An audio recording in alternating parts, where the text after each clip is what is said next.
आफूलाई weight loss गर्नु छ तर क्रेभिङ्स भइरहेको छ केकको, के गर्ने त अब?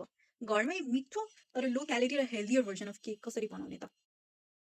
नर्मली हामी मैदा लिन्छौँ तर मैदाको सट्टा बिकज इट्स हेल्दियर हामी ओट्स लिन्छौँ अनि ओट्सलाई चाहिँ ग्राइन्ड गर्छौँ होइन, अनि त्यसको पिठो चाहिँ युज गर्छौँ है। सो एउटा बनाना अनि बनानालाई ग्राइन्ड गर्ने, त्यस पछाडि मिल्क अनि अघि नै ग्राइन्ड गरेको ओट्सको फ्लोर अनि मैले कोकोनट ग्रेट गरेर राखेको थिएँ, मिठो फ्लेभर दिन्छ यसले। सो ग्रेटेड कोकोनट्स, त्यस पछाडि चिनी युज गर्नु भएन, सुगरको सब्स्टिट्युट ज्यागरी पाउडर, त्यस पछाडि कोको पाउडर है, अनि बेकिङ सोडा, बेकिङ पाउडर, त्यस पछाडि लेमन छ भने भिनेगर युज गर्दाखेरि पनि हुन्छ, मैले लेमन युज गरेको छु, लेमन जुस। त्यस पछाडि मिक्स गर्ने, मिक्स गरिसकेपछि मिल्क हालिदिने अनि स्मुथ ब्याटर बनाउनको लागि मलाई चाहिँ चक्लेटी फ्लेभर मनपर्ने भएको भएर मैले डार्क कम्पाउन्ड चक्लेट किनेर लिएर आएको थिएँ। सो त्यसैलाई मैले मसिनो पारेर काट्छु अनि केकमा हालिदिन्छु ब्याटरमा। त्यस पछाडि ओइल युज गर्दाखेरि पनि हुन्छ, मैले चाहिँ यहाँ घी युज गरेको छु अनि मैले फर्स्टमा हाल्नुपर्ने थियो कर्ड, बिर्सिएर अहिले लास्टमा हालेको छु है।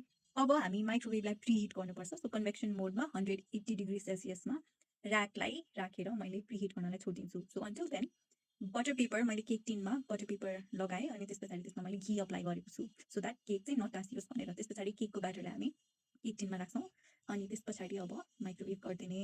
हाम्रो प्रिहिट भइसकेको माइक्रोवेभमा हामीले 180 डिग्री सेल्सियसमा 30 मिनट्सको लागि बेक गर्न छोडिदिन्छौँ।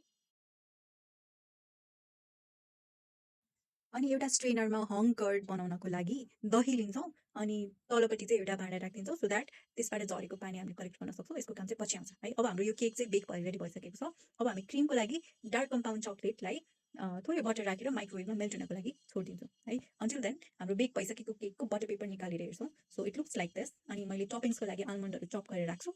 त्यस पछाडि चाहिँ हाम्रो मेल्ट भइसकेको केकलाई, सरी मेल्ट भइसकेको क्रिमलाई मैले केकमा स्प्रेड गर्छु। त्यस पछाडि चाहिँ मैले चप गरेर राखेको आलमन्ड्सहरूलाई एज अ टपिङ्स राखिदिन्छु।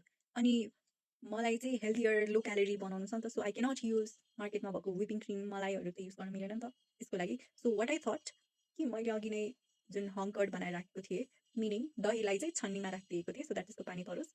त्यसलाई मैले मेल्टेड चक्लेटसँग मिक्स गरेँ सो द्याट चक्लेटी फ्लेभर होस्। अनि अर्को साइड चाहिँ मैले जस्ट स्विटेन्ड हङ कर्ड मात्रै अप्लाई गरेको छु and our cake is ready.